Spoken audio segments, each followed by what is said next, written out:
আসসালামু আলাইকুম রহমতুল্লাহি অবরকাতুহ। সম্মানিত দর্শক, পুলিশের দুইজন IGP, inspector general of police, একেবারে একই সঙ্গে গ্রেপ্তার হয়েছেন। অবিশ্বাস্য ঘটনা। তাদেরকে হাতকড়া পরিয়ে আদালতে নেওয়া হয়েছে এবং যে দৃশ্য আমরা এই বাংলাদেশে দেখলাম, এটি আমরা আসলে কেউ কল্পনাও করতে পারিনি। এই দৃশ্য থেকে আল্লাহ রাব্বুল আলামিন আমাকে আপনাকে হেদায়েত দান করুন এবং আমরা যেন এইরকম অনাকাঙ্ক্ষিত, অনভিপ্রেত যে পরিবেশ এবং পরিস্থিতি, তার থেকে রক্ষা পেতে পারি, সেই তৌফিক এনায়েত করেন। একেবারে সর্বশেষ যিনি আইজি ছিলেন মিস্টার মামুন, আর তার আগের এবং তারও আগের, অর্থাৎ 2014 সনের যে হেফাজতের ঘটনা, সেই ঘটনার সময় তিনি ছিলেন এডিশনাল আইজি অ্যাডমিন। তো যা হোক, কিন্তু যেহেতু তার সঙ্গে আওয়ামী লীগের একটা ভালো সম্পর্ক ছিল এবং তিনি আসলে মনে প্রাণে সবসময় আওয়ামী লীগ করতেন,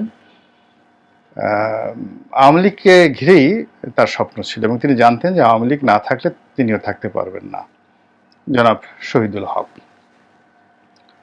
তো তিনি রাজনীতিতে ঢুকতে চেয়েছিলেন এবং এই কারণে বিভিন্ন টেলিভিশন টক শোতে এসে তিনি আওয়ামী লীগের জন্য কি করেছেন, পুলিশের আইজিপি পদে থেকে কি করেছেন, এই কথাগুলো তিনি বারবার বলার চেষ্টা করেছেন এবং অনেকটা গর্ব করে। তো হেফাজতের ম্যাসাকার থেকে শুরু করে আরও অনেকগুলো, বিশেষ করে ওই সময়টিতে ঢাকা রাজপথে যে আন্দোলন করছিল, বিশেষ করে শেয়ার মার্কেটে যারা হারিয়েছিলেন, পুঁজি হারিয়েছিলেন, তাদের বিরুদ্ধে পুলিশি অ্যাকশনের জন্য তিনি বিখ্যাত ছিলেন। তো এই কারণে আওয়ামী লীগ যারা বিরোধী শক্তি রয়েছে, তাদের কাছে তিনি ছিলেন চক্ষুশূল। যদিও ব্যক্তিগত জীবনে তিনি ওয়েল বিহেভড, অনেকের সাথে ভালো ব্যবহার করেন, ছোটোখাটো নরম প্রকৃতির মানুষ, এবং অবস্থা, দৃষ্টি এবং কথাবার্তায় তাকে আপনাকে খুব সন্ত্রাসী প্রকৃতির লোক মনে হবে না। তো সেই মানুষটি একটা বই লিখেছেন এবং সেই বইতে আবার তিনি অকপটে অনেক কথাগুলো বলেছেন। যেমন পুলিশ যে সকল জঙ্গি নাটক করত এবং সেই সকল জঙ্গি নাটক নিয়ে সাবেক প্রধানমন্ত্রী শেখ হাসিনা তিনি কি ধারণা পোষণ করতেন, সেই কথাগুলো তিনি তার বইতে উল্লেখ করেছেন। বিশেষ করে 32 নম্বরের কাছাকাছি কলাবাগানের একটি বাড়িতে যখন এরকম একটি ঘটনা ঘটল, অর্থাৎ জঙ্গি নাটক হলো, তো সেই ঘটনার পরে প্রধানমন্ত্রী খুব বিরক্ত হলেন। বিরক্ত হয়ে তিনি বললেন যে এই ঘটনাটি ইচ্ছে করলে অন্য জায়গায়ও ঘটাতে তোমরা পারতে, এখানে কেন ঘটাতে হবে 32 নম্বরের এত কাছে। তো এটি দ্বারা দু ধরনের মেসেজ আমরা পাই। প্রথম মেসেজ হলো, পুলিশ যে সকল কর্মকাণ্ড ঘটাতো সেগুলো যে নেহায়েত নাটক, এটি সাবেক প্রধানমন্ত্রী বুঝতে পারতেন, এক। আর দ্বিতীয় যেটি, পুলিশের পক্ষ থেকে যদি এইরকম মেসেজ দেওয়া হয় যে আমরা এত কষ্ট করে যে কাজগুলো করেছি সেটিকে প্রধানমন্ত্রী কোনোদিন মূল্যায়ন করেনি। এখন কলাবাগানে 32 নম্বরের কাছাকাছি যদি জঙ্গিরা আস্তানা তৈরি করে, তাহলে আমরা সেটাকে অন্য জায়গায় কিভাবে ঘটাবো? তো জনাব শহীদুল হক যেভাবেই এটা প্রচার করতে চেয়েছেন, আলটিমেটলি এটা তার জন্য বুমেরাং হয়েছে। আওয়ামী লীগের পক্ষ থেকে এটিকে আত্মঘাতী মনে করা হয়েছে, আর পুলিশের পক্ষ থেকেও তিনি নিন্দিত হয়েছেন যে এই সকল কথা না লিখলেও তো ভালো হতো। যাই হোক, তার রিটায়ারমেন্টের পর বেনজির সাহেব যখন ক্ষমতায় এলেন, তাকে সর্বতোভাবে চেষ্টা করা হয়েছে অপদস্থ করার জন্য, অপমান করার জন্য, এবং সীমাহীন অপমান ডক্টর বেনজির তাকে করেছেন। কিন্তু তারপরেও তিনি আওয়ামী লীগ বিরুদ্ধে কোনো আচরণ করেননি এবং পুলিশ বিরুদ্ধে কোনো আচরণ করেননি, এবং তার একটা ধারণা ছিল, বিশ্বাস ছিল যে যাই হোক না কেন, জমানা যাই হোক না কেন, তিনি গ্রেপ্তার হবেন না বা তার বিরুদ্ধে কোনো মামলা মোকদ্দমা হবেন না। তিনি ঢাকা শহরে বেশ নিশ্চিন্তে ছিলেন এবং তার একান্ত আপনজনদের সঙ্গে যখন কথাবার্তা বলছিলেন, এই সপ্তাহখানেক আগেও ঠিক 5 তারিখের পরেও অনেকে তাকে পরামর্শ দিয়েছিল একটু পালিয়ে থাকার জন্য বা দূরে সরে যাওয়ার জন্য। কিন্তু তিনি বলেছিলেন যে, "আমি কেন পালাবো? আমি কি করেছি? আমার পক্ষে পালানো সম্ভব নয়।" তো পরবর্তীতে যখন তার বিরুদ্ধে মামলা হলো তখন তিনি পালিয়েছিলেন এবং পালিয়ে থেকে আবার কয়েকজনকে তিনি বলেছেন যে এইভাবে আসলে পালিয়ে থাকা সম্ভব নয়। তো এর মধ্যেই দেখা গেল তিনি গ্রেপ্তার হয়েছেন। এটা হলো শহীদুল হকের কথা। মামুন সাহেব যিনি ছিলেন তিনি আপাত মস্তক দেখতে শুনতে ভদ্রলোক বলে তাকে মনে হয়েছে। দ্বিতীয়ত তার ভিতরে কিছুটা হলেও বিবেকবোধ এবং ন্যায় বিচার ঠিক সেই যে নির্বাচন হয়েছে ডামি নির্বাচন, সেই নির্বাচনের সময় দেখা গিয়েছে। এর কারণ হলো তিনি যখন আইজিপি তখন তার ভাইকে মনোনয়ন দেওয়া হয়েছিল সুনামগঞ্জের একটি আসন থেকে এবং সুরঞ্জিত সেনগুপ্ত তার যে ওয়াইফ ডক্টর জয়া সেনগুপ্ত তার বিরুদ্ধে। তো সেক্ষেত্রে পুলিশের আইজির ভাই তিনি পিটিয়ে সিল সাপ্পর মেরে ভাইকে পাশ করে আনতে পারতেন, কিন্তু তিনি সেখানে কিন্তু একটা ফেয়ার ইলেকশন করেছেন। তো এটা যখন আমি শুনলাম সঙ্গত কারণে তার প্রতি আমার একটা অন্য ধরনের মমত্ববোধ চলে এসেছে এবং পরবর্তীতে যখন ছাত্র আন্দোলন হলো, গোলাগুলি যা কিছু হলো, এই ঘটনার সময় এই ভদ্রলোক কি করেছেন সেটা পুলিশের যারা লোকজন রয়েছেন বা এখন তাকে নিয়ে বিচার হচ্ছে, তদন্ত হচ্ছে, তিনি সেগুলোর জবাব দিবেন। কিন্তু আমার কাছে মনে হচ্ছে যে এই লোকটি ট্র্যাজেডির মহানায়ক। তিনি র্যাবে যখন ছিলেন তখন তিনি স্যাংশন খেলেন, আমেরিকান স্যাংশন খেলেন এবং পরবর্তীতে মূলত আমেরিকাকে বুড়ো আঙুল দেখানোর জন্য তাকে পুলিশের আইজি করা হয়েছিল, তার কারণে নয়। আর দ্বিতীয়ত তাকে যখন আবার এক্সটেনশন দেওয়া হলো তখন মূলত তাকে মানে এই ফাঁদে আটকানোর জন্যই মূলত শেখ হাসিনা এই কাজটি করেছিলেন যে আমাকে ছেড়ে তুমি কই যাও, শেষ পরিণতিটা তুমি ভোগ করে যাও। তো এই কারণে উনি আগ্রহী ছিলেন না এই এক্সটেনশনের জন্য। তারপর আরও অনেক কিছু যেগুলো আমরা শুনতে পাই, পুলিশের বিভিন্ন সোর্স থেকে শুনতে পাই, কিন্তু নিয়তি তাকে ট্র্যাজেডির নায়কে পরিণত করেছে এবং তিনি যেখানে যাদের জিম্মায় ছিলেন, খবর বের হয়েছে বিভিন্ন সামাজিক মাধ্যমে যে তিনি চেষ্টা করেছিলেন যে তিনি গ্রেপ্তার বরণ করবেন, আত্মসমর্পণ করবেন, এইভাবে আসলে পালিয়ে থাকা তার পক্ষে সম্ভব নয়।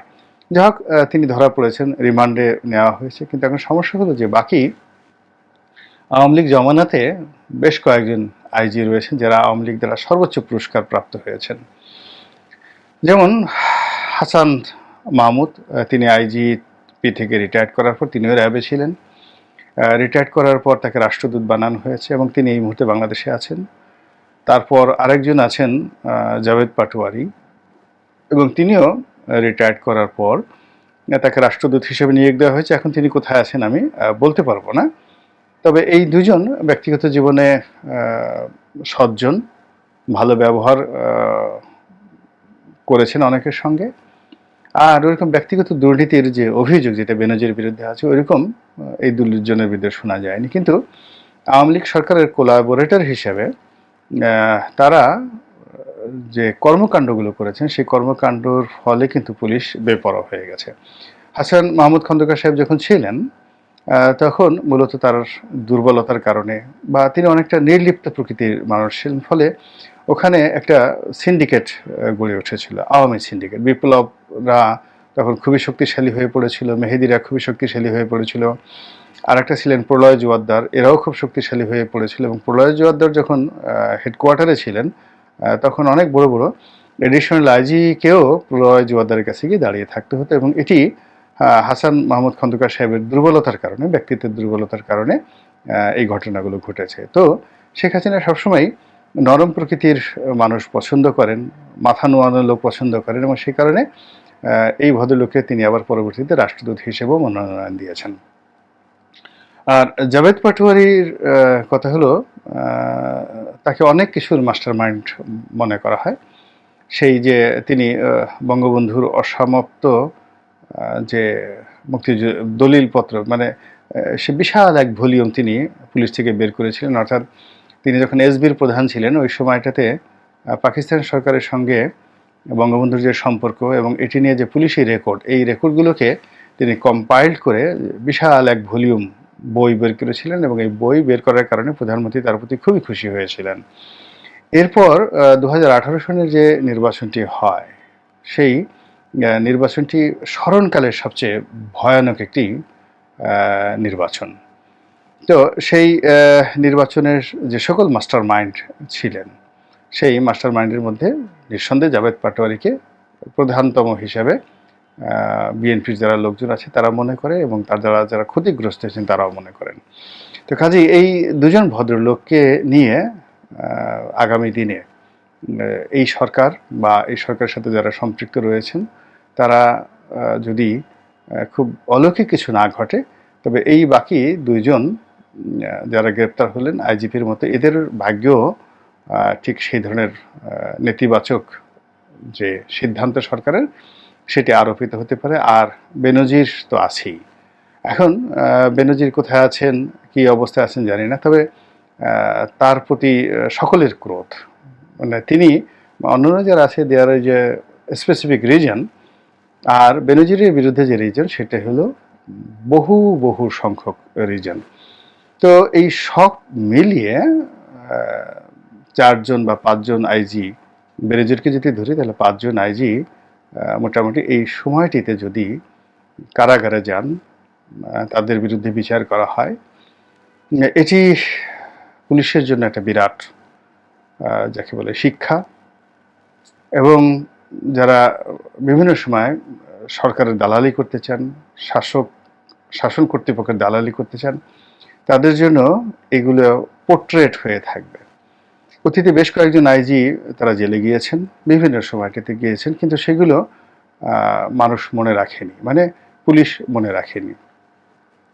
কিন্তু এই শেখ হাসিনার কোলাবোরেটর হিসেবে যে 5 জন আইজির নাম আমরা এই মুহূর্তে বললাম, তো তাদের মধ্যে একমাত্র নূর মোহাম্মদ সাহেবই তুলনামূলকভাবে পরে এমপি হয়েছিলেন, কিন্তু সামহাও এই ভদ্রলোক সম্পর্কে এরকম কারো নেতিবাচক নাই। তিনি আপাদমস্তক ভদ্রলোক হিসেবে যাকে বলে পরিচিত। এবং তিনি সর্বশেষ তাকে যেভাবে অপমান করে মনোনয়ন থেকে বঞ্চিত করা হয়েছে, ফলে তার প্রতি এক ধরনের সফট কর্নার রয়েছে। তিনি আওয়ামী লীগে ঢুকেছিলেন বটে, তবে আওয়ামী লীগ দ্বারা তিনি সম্মানিত হননি, বরং ক্ষেত্র বিশেষে খুবই অসম্মানের শিকার হয়েছেন দল কর্তৃক এবং দলের হাইকমান্ড কর্তৃক।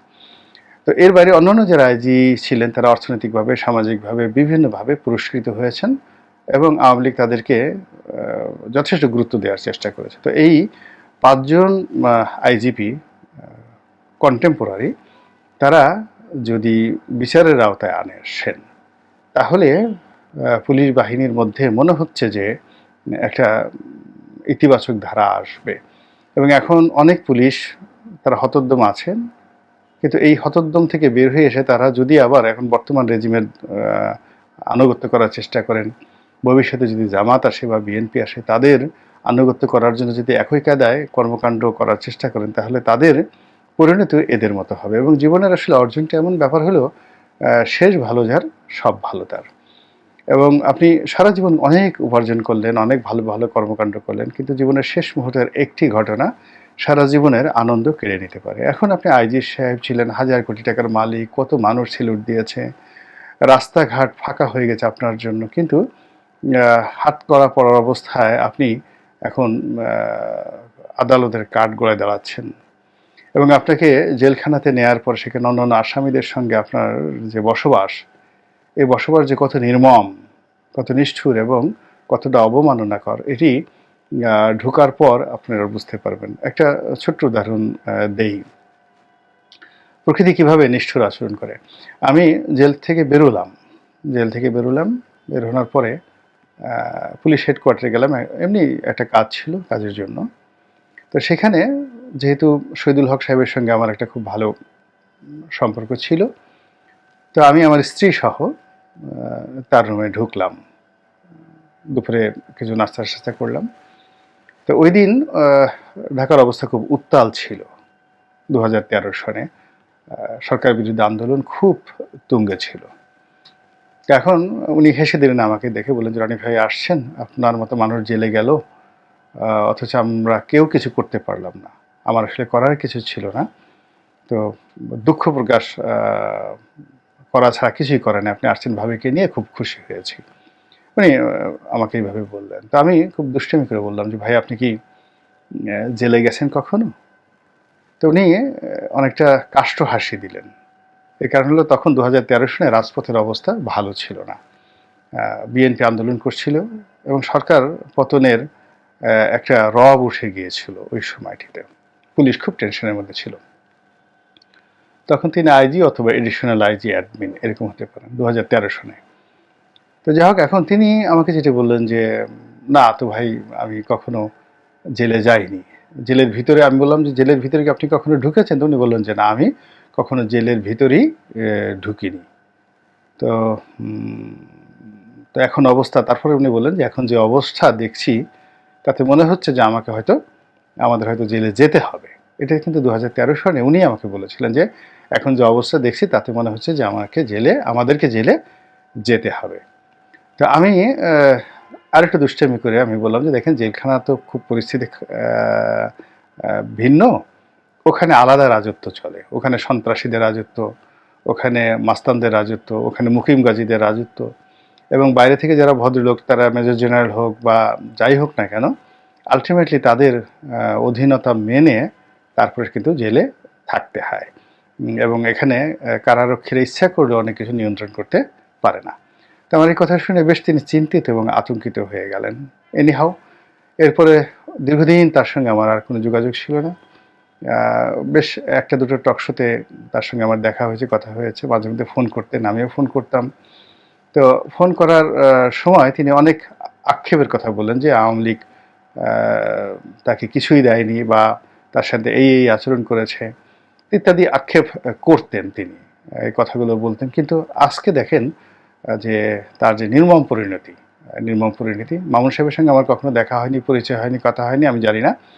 কিন্তু বেনজির সাহেব, তারপরে শহীদুল হক, জাভেদ পাটোয়ারি সাহেব, ওনাদের সঙ্গে আমার একাধিকবার দেখা হয়েছে, কথা হয়েছে। তো আমি এই জিনিসগুলো তাদের যে আজকের এই দুরবস্থা, সেই দুরবস্থার কথা বিভিন্ন সময় আমি তাদেরকে বলেছিলাম। একাধিকবার তাদেরকে বলেছিলাম। বিশেষ করে শহীদুল হক সাহেবকে আমি বলেছিলাম। কিন্তু নিয়তির সেই নির্মম পরিহাসে আ তারা দুজন জেলে গেলেন আর বাকিরা অপেক্ষায় আছেন। আল্লাহ ভালো জানেন, এবং প্রকৃতি যে নিষ্ঠুর খেলা এই সময়টাতে খেলে দিল, এর থেকে আল্লাহ যেন আমাদের সবাইকে শিক্ষা নেওয়ার তৌফিক এনায়েত করেন। আসসালামু আলাইকুম ওয়া রাহমাতুল্লাহি ওয়া বারাকাতুহু।